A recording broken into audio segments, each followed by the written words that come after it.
Tonight, on Scary Moo, we delve into a chilling mystery that continues to haunt the darkest corners of the internet and the memories of a small, isolated town. Imagine moving into your dream home, a picturesque house nestled at the edge of dense, whispering woods, only to be swallowed by a nightmare so malevolent that not even your screams can find their way out. What if your every move was watched, your every night disturbed, and your very existence threatened by something that should not exist? What if your final moments were caught, by accident, on a camera, leaving behind a trail of terror and unanswered questions? Stay with us as we unravel the shocking story of the Harper family, who vanished after moving into a house with a sinister past, in a case simply known as the House That Eats. Our story begins in the quiet, fog-laced town of Black Hollow, a place so small it's almost invisible on the map. Yet, even the thickest mist couldn't conceal the house at 41 Willow Lane, a structure older than the town itself, standing like a rotting tooth in the jawbone of the forest. Locals called it cursed, whispered that it was hungry. But for the Harper family, it was a new beginning. Sarah and Tom Harper, along with their two children, Lucy and Ben, moved in on a bright spring morning, their laughter echoing in the empty halls. They had no idea they were already being watched. The house had stood empty for more than 60 years, its windows boarded and its garden choked by wild thorns. Stories swirled about what happened to the last family who dared call it home. Some said they went mad, others insisted something had taken them into the woods, never to be seen again. But the Harpers were outsiders, dreamers who didn't believe in ghost stories. They saw only the promise of restoration, a place to make their own. But as the sun set on their first night, the house revealed its true nature. The walls began to breathe, the floors groaned under invisible weight, and the air turned cold. So cold that frost formed on the inside of the windows, even as spring blossomed outside. Neighbors recall hearing strange noises coming from the house in those first nights, low, guttural moans slipping through the cracks, the sound of footsteps pacing in empty rooms. The Harpers tried to laugh it off. Tom joked about raccoons in the attic, Sarah blamed the wind. But the children knew better. Lucy, only 7, told her mother about the shadow in her closet, the one with eyes that dripped black tears. Ben, just 5, cried every night, insisting that something was crawling under his bed, something with too many fingers. Within a week, the family was transformed. Sleep-deprived and wide-eyed, they wandered the town in silence. Sarah's once bright smile faded. Tom's hands shook when he tried to hold a cup. Still, no one intervened. In Black Hollow, people knew to mind their own business and keep their doors locked after dark. But the Harpers couldn't lock out what was already inside. Then, the cameras started catching things, accidentally. Tom, a hobbyist photographer, had set up motion-activated cameras in the garden to capture wildlife. What they caught instead chilled him to the core. On the third night, at exactly 3:13 a.m., one of the cameras recorded a figure standing at the edge of the woods. It was tall, impossibly thin, and its face was a blur, almost as if it was vibrating or melting. When Tom tried to print the image, the printer jammed and sparked, the photo emerging warped and indistinct. He deleted the files, but the figure returned, closer each night, until it was pressed against the glass of the kitchen window, grinning, a mouth full of broken, jagged teeth. Sarah became obsessed with the basement door, which always seemed to be ajar no matter how many times she locked it. She heard voices rising from the darkness below, chanting in a language that twisted her tongue when she tried to repeat it. The children grew pale and thin, refusing to eat, their eyes ringed with bruises as if they hadn't slept for days. Ben drew pictures of the house with arms, its windows wide and hungry, its door gaping open like the maw of a beast. Lucy stopped speaking altogether. The family reached out for help, but the phone lines crackled with static, garbling their voices.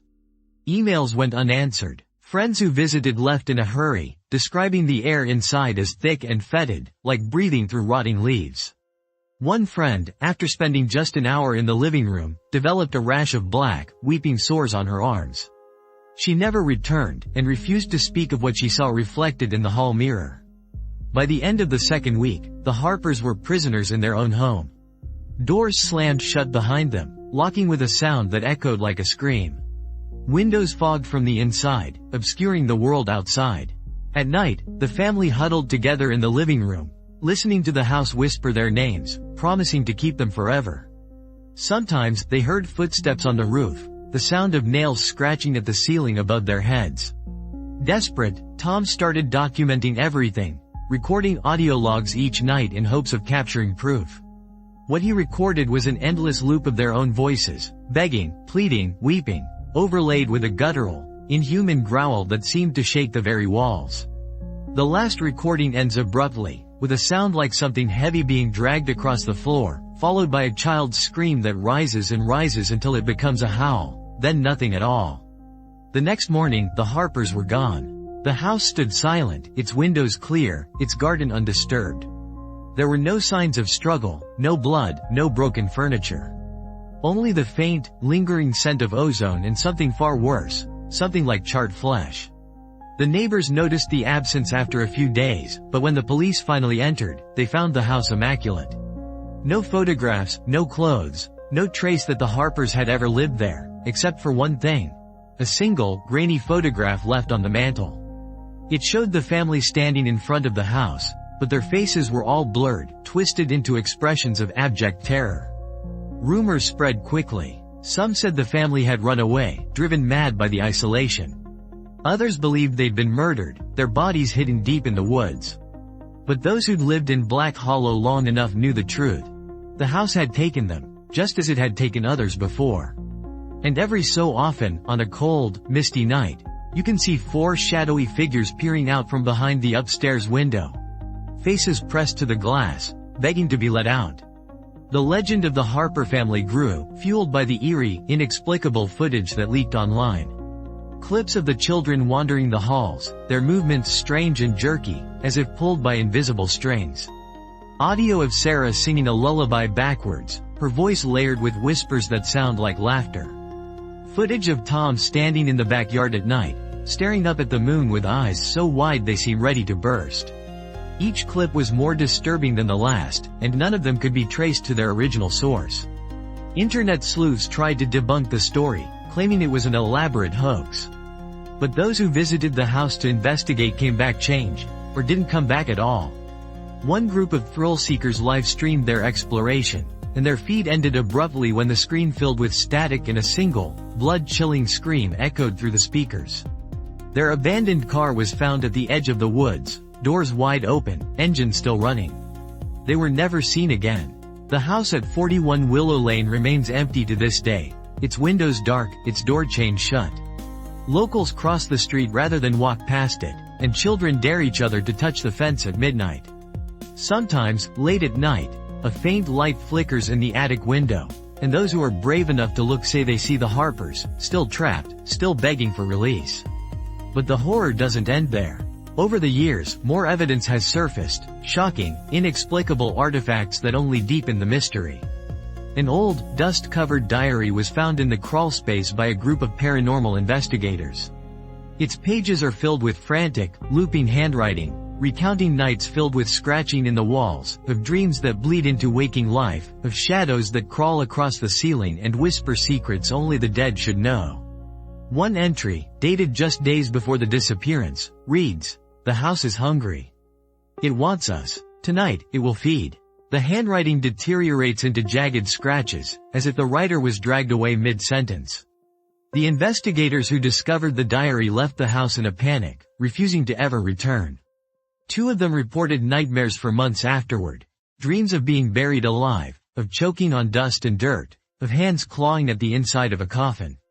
The house's sinister reputation has only grown, drawing the attention of occultists, thrill-seekers, and those desperate to glimpse the unknown. Some claim the land itself is cursed, that ancient rituals were performed there long before the house was built. Others believe the house is a gateway, a thin place where the veil between worlds is worn thin, allowing something unspeakable to slip through.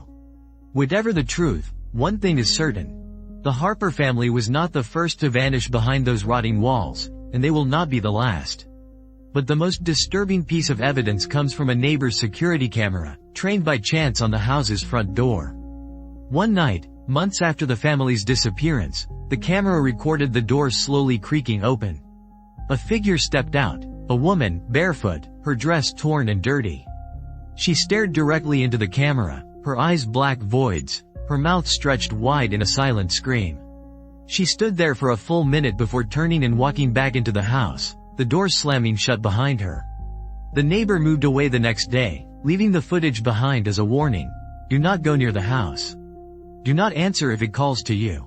Why do some houses seem to trap evil, to become more than just wood and stone? Psychologists might say it's all in our heads, that we project our fears onto empty spaces. But those who felt the house's grip know better. They speak of a presence, something cold, intelligent, and hungry, lurking just out of sight. They talk about the way the house seems to breathe, to pulse with a life of its own. And they warn that once you enter, once you hear your name whispered from the darkness, it's already too late. The Harper family's story is not unique. All over the world, there are houses that seem to devour those foolish enough to cross their thresholds. Sometimes, the victims vanish without a trace. Other times, they leave behind chilling evidence, a photograph, a recording, a blood-stained diary. But they all share one thing: an overwhelming sense of dread, as if the house itself is alive, and it wants you. So, the next time you pass an abandoned house, think twice before stepping inside. Listen closely to the wind. If you hear your name, run. For some houses are not empty, they are waiting, watching, and hungering for their next meal. Would you dare to spend a night in the house at 41 Willow Lane? Would you ignore the warnings, brave the darkness, and risk becoming another name whispered in terror?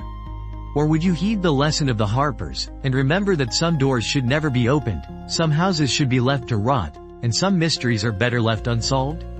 If this story sent chills down your spine, don't forget to subscribe to Scary Moo for more tales that will haunt your dreams. Leave a comment below. Would you dare to enter the house that eats? And remember, in the world of horror, the shadows are never empty. They're just waiting for you to look away. Sleep tight, if you can.